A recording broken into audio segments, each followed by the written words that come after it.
Hi friends, நான் உங்கள் சுஷ்மி. இப்போ நம்ம போன வீடியோவில் 6, 7, 8 இந்த வகுப்பில் இருக்கக்கூடிய பாடங்களை, தமிழ் மொழி தொடர்பான பாடங்களை பார்த்தோம். இப்போ நம்ம வந்துட்டு 9ஆம் வகுப்பு புது புத்தகத்தில் இருக்கக்கூடிய பாடத்தை வந்துட்டு பார்க்க போகிறோம். இது ரொம்ப ரொம்ப இம்பார்ட்டன்ட்டு. ஏன்னா இதில் தான் வந்துட்டு திராவிட மொழிகளை பற்றிலாம் நிறைய இருக்கும். அதை நம்ம பார்த்துடலாம். இப்போது ஒரு நிமிடம்.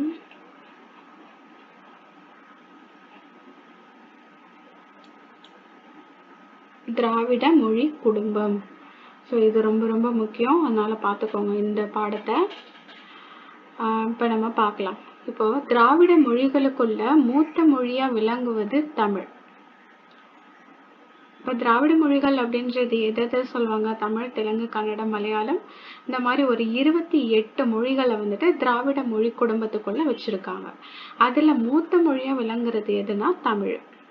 அப்போது ஏன் அந்த மாதிரி அதை சொல்கிறாங்கன்னா, அது வந்து எத்தகைய கால மாற்றம் வந்தாலும் எல்லா புதுமைகளுக்கும் ஈடு கொடுத்து, அதாவது அப்டேட் ஆகிட்டே இருக்கு அப்படின்ட்டு சொல்கிறாங்க. சரி, இப்போது தமிழோட சிறப்பை பிற மொழிகளோட ஒப்பிட்டு உணர்த்துறதை பற்றி பார்ப்போம். அதுதான் முதல்ல மொழி அப்படிங்கிறப்போ தமக்கு தோன்றிய கருத்துக்களை பிறருக்கு உணர்த்த மனிதர் கண்டுபிடித்த கருவி அப்படின்றது தான் மொழி. இப்போ முதல்ல வந்துட்டு மெய்ப்பாடுகள், அடுத்து சைகைகள், ஒலிகள், ஓவியங்கள், இந்த மாதிரி மூலயமா நம்ம வந்துட்டு பிறருக்கு தெரிவிக்க முயன்றாங்க. மெய்ப்பாடுகள்னா என்ன? கைக்கால் அசைச்சி ஆட்டி காட்டி இந்த மாதிரி சொல்லுவாங்க இல்லையா, அதுதான் மெய்ப்பாடுகள்னு சொல்லுவாங்க. சைகைகள், கரெக்டாக சைகைகள் வந்துட்டு அப்புறம் அதுக்கப்புறமா ஒலிகள் உருவாச்சு. அதுக்கப்புறமா ஒலிகளுக்கு ஏற்ற மாதிரி ஓவியங்களை உருவாக்குனாங்க. இப்படி தான் பண்ணாங்க. ஆனால் இது மூலயமா வந்துட்டு பருப்பொருட்களை தான் அவங்களால உணர்த்த முடிஞ்சுது. பருப்பொருட்கள்னால் கொஞ்சம் பெரிய பொருட்கள், அந்த மாதிரி ரொம்ப நுண்பொருட்கள் அதெல்லாம் வந்துட்டு அவங்களால உணர்த்த இயலலை. ஸோ அதுக்கப்புறமா தான் வந்துட்டு சைகையோடு சேர்த்து ஒரு ஒலியையும் அவங்க வந்துட்டு பயன்படுத்த ஆரம்பித்தாங்க. அந்த ஒலிக்கு வந்துட்டு ஒரு பொருள் இருந்துச்சு, கரெக்டா? ஒலியை பயன்படுத்தி சைகையோடு சேர்ந்து பொருள் உணர்த்திய ஒலி காலப்போக்கில் தனியாக பொருளை மட்டும் உணர்த்தக்கூடிய வலிமை பெற்ற ஒரு மொழியாக வந்துட்டு வளர்ந்துச்சு. இப்போது மனித இனம் வாழ்ந்த இட அமைப்பு நம்ம ஆல்ரெடி பார்த்தோம் இல்லையா, கிளை மொழிகள்லாம் உருவாச்சு. அது வந்துட்டு எப்படி உருவாக்கப்பட்டுச்சுன்னா, இயற்கை அமைப்பும் இட அமைப்பும் வந்துட்டு வேற வேறையா இருந்ததுனால அதுக்கேற்ற மாதிரி அவங்க வந்துட்டு ஒலி குறியீடுகளை உருவாக்குனாங்க. அது மூலயமா மொழிகள் வந்துட்டு உருவாயிருக்கு. இப்போ இப்படி உருவான அந்த மொழிகளுக்கெல்லாம் அதோட பிறப்பு, அதோட தொடர்பு, அது எப்படி இருக்கு, அதனுடைய உறவு, இதெல்லாம் வச்சு அதை பல மொழி குடும்பங்களாக வந்துட்டு பிரிச்சிருக்காங்க. இப்போ இந்தியாவில் மட்டுமே வந்துட்டு நம்ம 1300க்கு மேற்பட்ட மொழிகள் வந்துட்டு பேசப்படுது அப்படின்னு சொல்கிறோம். அப்போ இந்தியா வந்துட்டு ஒரு மியூசியம் ஆஃப் லாங்குவேஜஸ், மொழிகளின் காட்சி சாலை போல இருக்கு. இங்கே வந்து நம்ம பல மொழிகளை பார்க்கலாம் அப்படின்ற மாதிரி மொழியியல் அறிஞர் ச. அகத்தியலிங்கம் தான் வந்துட்டு சொல்றாரு. பாருங்க, மொழிகளின் காட்சி சாலையாக திகழ்கிறது என்று ச. அகத்தியலிங்கம் குறிப்பிட்டுள்ளார் அப்படின்ட்டு சொல்றாங்களா. இப்போ 1300க்கு மேற்பட்ட மொழிகள் இருக்கு. அதை வந்துட்டு 4 மொழி குடும்பங்களா வந்துட்டு பிரிச்சிருக்காங்க. ஒன்று இந்தோ ஆசிய மொழிகள், இன்னொன்று திராவிட மொழி, இன்னொன்று ஆஸ்திரோ ஆசிய மொழிகள், இன்னொன்று சீன திபெத்திய மொழிகள். இந்த இதை பார்ப்போம். இதில் இங்கே தமிழ், இது ஃபுல்லாக தமிழ், இங்கேயும் தமிழ் பேசுவாங்க இல்லையா, தமிழ். இது கேரளாவில் மலையாளம். கேரளாவோட இந்த இடத்துல தோடா கோத்தா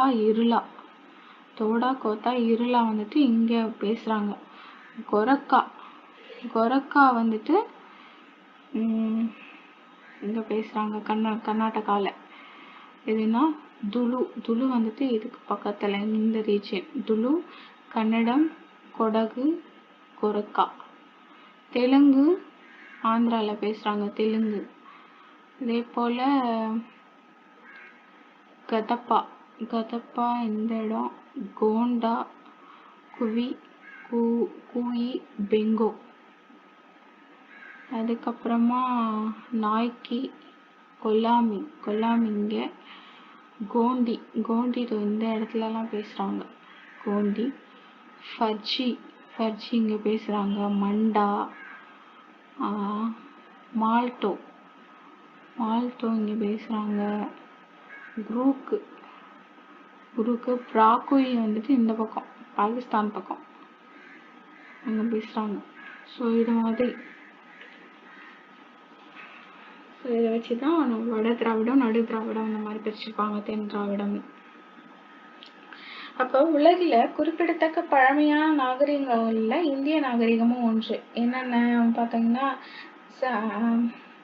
மெசபடோமியா நாகரிகம், சிந்து சமவெளி, அப்புறம் வந்து எகிப்து, சீன நாகரிகம் அந்த மாதிரி சொல்லுவாங்க இல்லையா. அதில் அந்த சிந்து சமவெளி நாகரிகம் அப்படின்றது ஒரு திராவிட நாகரிகம் அப்படின்னு சொல்லிட்டு அறிஞர்கள் கருதுறாங்க.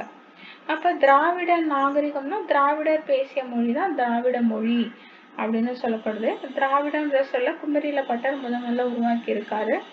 ஆனால் அதை வந்துட்டு ரொம்ப அதிகமாக பயன்படுத்துறது யாருன்னா கால்டுவெல். இப்போ தமிழ்ன்ற சொல்லேருந்து தான் திராவிடா அப்படின்ற சொல் வந்துட்டு பிறந்தது அப்படின்னு மொழி ஆராய்ச்சியாளர்கள் கருதுறாங்க. இப்போ ஹீராஸ் பாதிரியார் அப்படின்றவர் என்ன சொல்றாருன்னா, தமிழ்லேருந்து தமிழா, அதுக்கப்புறம் தமிழா, அப்புறம் ட்ரமிழா,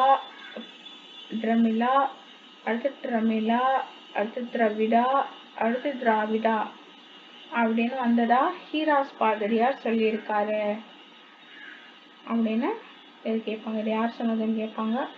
திராவிட செழுமையில உருவாக்கியவர் யாருன்னு கேட்பாங்க. அடுத்து மொழி ஆய்வு. இப்போ திராவிட மொழி குடும்பம் அப்படின்றது உருவாகுனதுக்கே ஒரு வரலாறு இருக்கு சொல்றாங்க. முதல்ல என்ன நினைச்சிட்டாங்கன்னா, இந்த தமிழ், தெலுங்கு, கன்னடம் இதெல்லாம் வந்துட்டு சமஸ்கிருத மொழியிலேருந்து உருவானுச்சு அப்படின்னு நிறைய அறிஞர்கள் நினைச்சாங்க. அதுக்கப்புறமா தான் அது காரணம் என்னன்னா, அதுல நிறைய அந்த வடமொழி சொற்கள் மிகுந்து காணப்பட்டது. அதனால வடமொழி தான் எல்லாத்துக்கும் மூலம், மற்ற மொழிகள் அதிலேருந்து தான் தோன்றி வளர்ந்துச்சு அப்படின்னு கருதுனாங்க. ஆனா அறிஞர் வில்லியம் ஜோன்ஸ் அப்படின்றவர் தான் வடமொழியை ஆராய்ச்சி அதுக்கும் இதுக்கும் எந்த சம்மந்தமும் கிடையாது, அதெல்லாம் ஐரோப்பிய மொழிகளோட தொடர்புடையது அப்படின்னு அவர் தான் முதல்ல சொல்றாரு. யாருன்னா வில்லியம் ஜோன்ஸ், வடமொழி வில்லியம் ஜோன்ஸ். 1816 பேராசிரியர்கள் பாப்பு, ராஸ்க், அப்புறம் கிரீம் இவங்கெல்லாம் வந்துட்டு ஆய்வுகளை மேற்கொள்றாங்க. எந்த வருஷம்? 1816. பாப்பு, ராஸ்க், கிரீம். இப்போ இதுக்கப்புறமா பிரான்சிஸ் எல்லிஸ் அப்படின்றவர். பிரான்சிஸ் எல்லிஸ் என்பவர் என்ன சொல்றாருன்னா, தமிழ், தெலுங்கு, கன்னடம், மலையாளம் இந்த மாதிரியான மொழிகள்லாம் ஒரு ஒப்புமைப்படுத்தாரு, கம்பேரிட்டிவ் பண்ணி இதெல்லாம் வந்துட்டு ஒரு தனி ஒரு மொழி குடும்பம், அதனால இதெல்லாம் வந்து ஒரு இனமா தென்னிந்திய மொழிகள் அப்படின்னு சொல்லிட்டு இருக்கணும் அப்படின்ட்டு யார் சொல்றாருன்னா பிரான்சிஸ் எல்லிஸ். அவர் தான் தென்னிந்திய மொழி குடும்பம் அப்படின்ட்டு மொழிகள் அப்படின்னு சொல்றாரு. அதுக்கப்புறமா தான் அது இருக்கக்கூடிய மால்டோ, தோடா, கோண்டி இதை பற்றியும் ஆய்வுகள் நடக்குது. ஹோக்கன் அப்படின்றவர் இந்த மொழிகளெல்லாம் இணைச்சி தமிழியன் அப்படின்னு பேர் வச்சு இதெல்லாம் ஆரியத்திலேருந்து வேறுபட்டது அப்படின்னு சொல்லிட்டு ஹோக்கன் வந்துட்டு சொல்றாரு. மார்க்ஸ் முல்லரும் இந்த கருத்தை வந்துட்டு அவரும் இதே கருத்தை தான் கொண்டு இருந்தாரு. இப்போ 1856 1816 யாரு வந்துட்டு ஆரஞ்சா? பாப்பு, ராஸ்க்கு, கிரீம் இவங்கெல்லாம் ஆரம்பிச்சாங்களா. 40 வருஷம் கழிச்சு 56 கால்டுவெல் வந்துட்டு ஒரு நூல் எழுதுறாரு. அதுல திராவிட மொழிகள் வந்துட்டு ஆரிய குடும்பத்துல இருந்து வேறுபட்டது, அந்த மொழிகள் வந்துட்டு சமஸ்கிருத மொழிக்குள்ளேயும் அதோட வார்த்தைகள் சொற்கள்லாம் போயிருக்கு, ஸோ செல்வாக்கு அதுலேயும் செலுத்தியிருக்கு அப்படின்றத சுட்டி காட்டி அதுங்களுக்குள்ள இருக்கக்கூடிய ஒற்றுமையும் வந்துட்டு சொல்றாரு. ஸோ அதுக்கப்புறமா தான் இந்த மாதிரி நிறைய அறிஞர்கள் வந்துட்டு என்ன பண்றாங்கன்னா திராவிட மொழிகளுக்கு ஆய்விற்கு பங்களிப்பு செய்கிறாங்க. யார் யாருன்னா கால்டுவெலுக்கு அடுத்து Sten Konow, K V Subbaiah, L V Ramasamy, Burrow, Emeneau, Kamil Zvelebil, Andronov, தே. பொம்மிநாச்சி சுந்தரம் முதலான அறிஞர்கள். தென்கனு கேவி சுப்பையா, எல்வி ராமசாமி, வரு எமினோ, கபில் சுமலவில், ஆந்திரனோ, தேக்கமினாடி சுந்தரம், இவங்கெல்லாம் ஒரு 9 பேர். இப்போ திராவிட மொழின்னு சொல்லிட்டு எல்லாத்தையும் உருவாக்கிட்டாங்க. இப்போ அதை 3 பிரிக்கிறாங்க. தென் திராவிடம், நடு திராவிடம், வட திராவிடம் அப்படின்னுட்டு 3 பிரிக்கிறாங்க. இதுல திராவிட பெருமொழிகள் அப்படின்னு சொல்லிட்டு 4 சொல்லுவாங்க. தமிழ், தெலுங்கு, மலையாளம், கன்னடம். 4க்கும் திராவிட பெருமொழிகள்னு சொல்லுவாங்க. இப்போ என்னன்னுட்டு அதில் பார்ப்போம். இந்த பாருங்க, தென் திராவிடம் தமிழ், மலையாளம், கன்னடம், குடகு, துளு, கோத்தா, தோடா, கொரகா, இருளா. இந்த இதில் பார்ப்போம். இந்த இதில் இருந்துச்சு இல்லையா, தமிழ், கன்னடம், துளு, குடகு, கொரக்கா, தோடா, கோத்தா, இருளா, மலையாளம். இதெல்லாம் அப்படியே தென் திராவிடம். ஓகேவா, இந்த சைடு தென் திராவிடம். தமிழ், மலையாளம், கன்னடம், குடகு, துளு, கோத்தா, தோடா, கொரக்கா, இருளா. நடு திராவிடம் அப்படின்றதுல என்னென்ன வரும்னு பார்ப்போம். அடுத்து வட திராவிடம், அதில் 3 தான், அது ஈஸியாக சொல்லிடலாம்.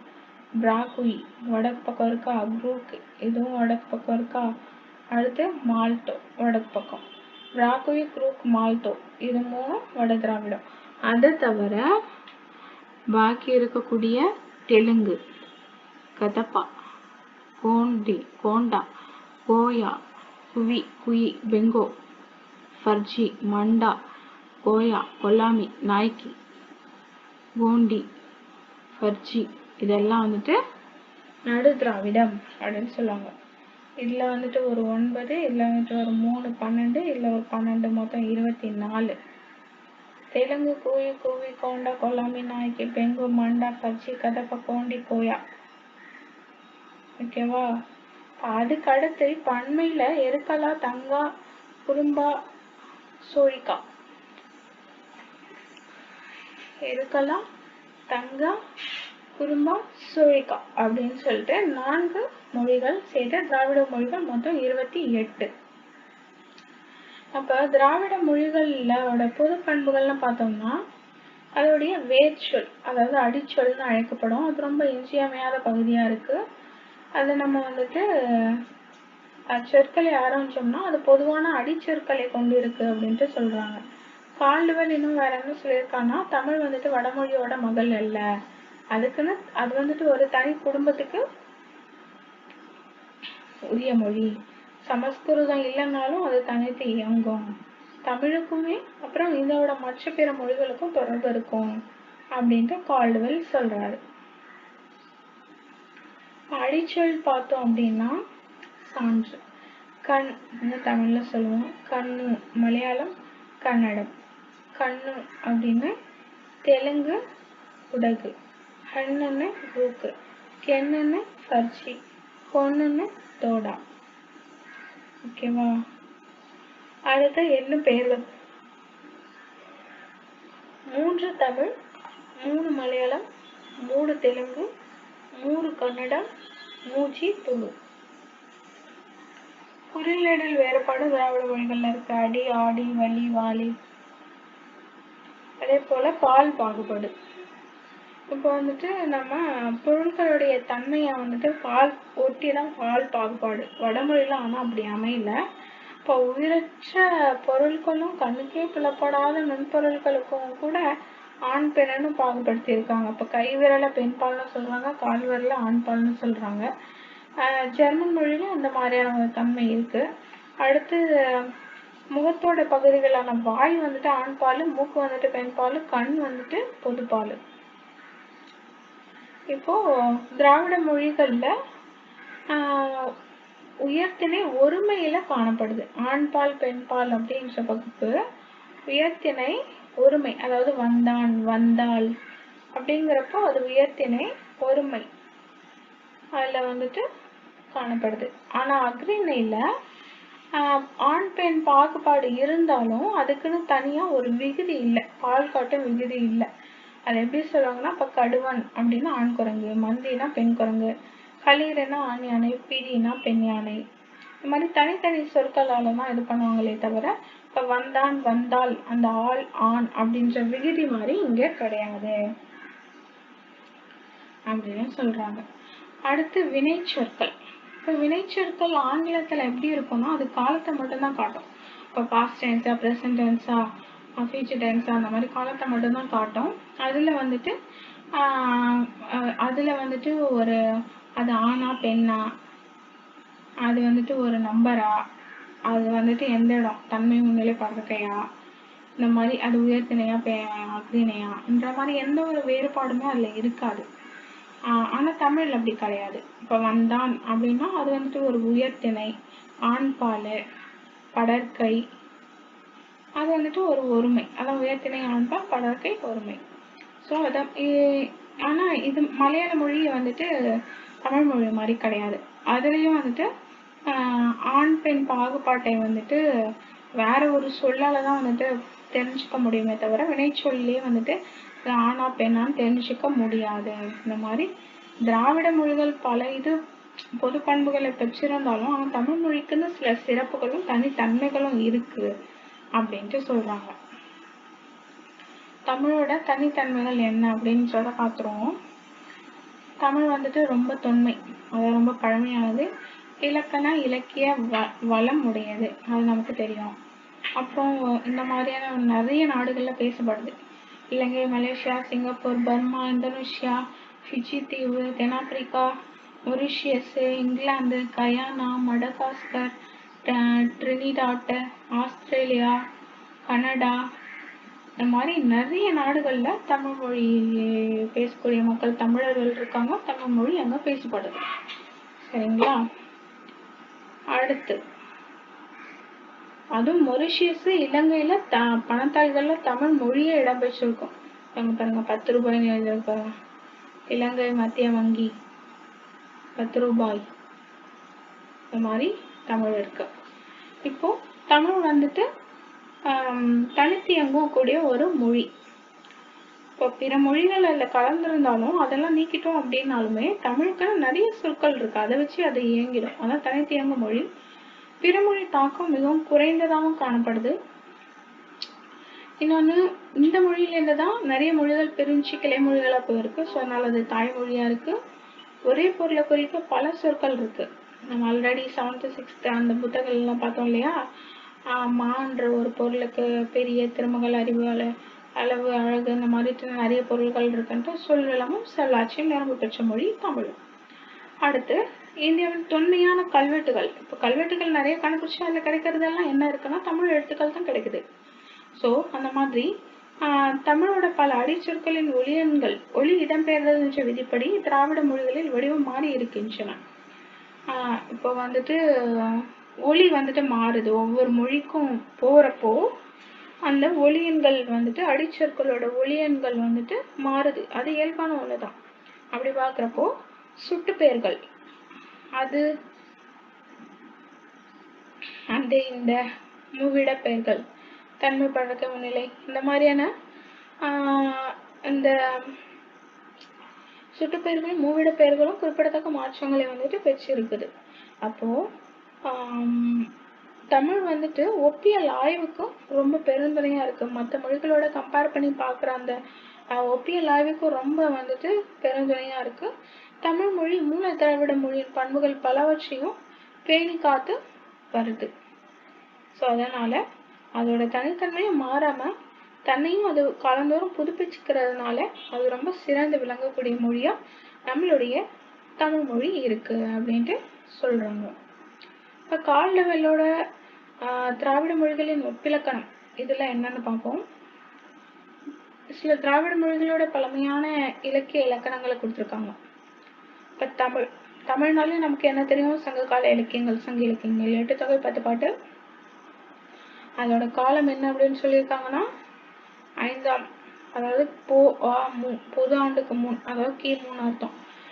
5லேருந்து 2 வரைக்கும் அதோட இலக்கிய நூல் சங்க இலக்கியம். தொல்காப்பியம் பொது ஆண்டுக்கு முன் 3ஆம் நூற்றாண்டு. அதுக்கான சான்று என்னன்னா தமிழ் இலக்கிய வரலாறுல டாக்டர் மு வரதராசனார் எழுதியிருக்காரு. அதுல சாகித்ய அகாடமி விருது பெற்றது. அடுத்து கன்னடம். கன்னடத்துல கவிராஜ மார்க்கம், அதுதான் அதோட இலக்கிய இலக்கண நூலாகவும் அதுதான் இருக்கு. அதோட நூற்றாண்டு 9ஆம் நூற்றாண்டு. அதுக்கான சான்று என்ன? இந்திய இலக்கண கொள்கைகளின் பின்னணியில் தமிழ் இலக்கணம் சே.வை. சண்முகம் அப்படின்றவர் எழுதியிருக்கார். தெலுங்கு. தெலுங்கோட இலக்கியத்துக்கு சான்றுன்னு பார்த்தீங்கன்னா பாரதம், அது 11ஆம் நூற்றாண்டு. இலக்கணத்துக்கு ஆந்திர பாஷ பூஷணம், அது 12ஆம் நூற்றாண்டு பொது ஆண்டு, அதாவது கிபி. அதே சே.வை. சண்முகம் அவங்க தான். அடுத்து மலையாளம் அப்படின்னா ராமசரிதம், 12ஆம் நூற்றாண்டு. இலக்கணத்துக்கு லீலா திலகம், 15ஆம் நூற்றாண்டு. மலையாள இலக்கிய வரலாறு சாகித்ய அகாடமி. ஓகேவா? திராவிட மொழிகளில் சொல் ஒற்றுமை. இப்ப நம்ம மரம்னு சொல்றோம். இப்ப மற்ற மொழியில எல்லாம் அது எப்படி போயிருக்கு அப்படின்னு பாக்குறாங்க. மரம், மலையாளத்துல மரம் தான். ஆனா தெலுங்குல மானு அப்படின்னு சொல்றாங்க. கன்னடத்துல மரம் தான். துளுலையும் ஊருக்குலையும் மர அப்படின்னு சொல்றாங்க. அப்ப தெலுங்கு மட்டும் மாறி இருக்கு, மானு அப்படின்னு. அடுத்து ஒன்றுன்னு சொல்றோம். மலையாளத்துல ஒன்னும், தெலுங்குல ஒகடி அப்படின்னு சொல்றாங்க. கன்னடத்துல ஒந்து, துளுல ஒஞ்சி, ஒஞ்சி, ஒந்து, ஒகடி, ஒன்னு. 100 வந்துட்டு 100 100ன்னு தான் சொல்றாங்க. ஆனா துளுல வந்துட்டு நூது, நூதுன்னு வருது. தூணு வருது, இங்க தூணு வருது. மலையாளத்திலேயே 100 தான். மற்ற 2 இதுல 100 100 வேற 100. நீன்றத மலையாளத்தில் தமிழ்லையும் கொஞ்சம் எப்பவுமே ஒன்னாதான் இருக்கும். நீ நீ. தெலுங்குல நீவு, கன்னடத்துல நீனு, துளுல நீ, ஊருக்குல நின். 2 ஈ2 ஈ2 எரடு இரட்டு, இரட்டுன்றது துளு. 4 4ன்னு சொல்லுவாங்க, அவங்க 4ன்னு சொல்றாங்க. 4ன்னு சொல்லுவாங்க. 4 பூ, 4 4 4 பூ அப்படின்னா தெலுங்கு. தெலுங்கு கொஞ்சம் டிஃப்ரெண்டா இருக்கு. 5ன்றத அவங்க 5ன்னு சொல்லுவாங்க. 5 5 ஐநூ, துளு வந்துட்டு ஐநூ சொல்றாங்க. சரிங்களா? ஸோ இதுதான் நம்ம 9ஆம் பாடம்.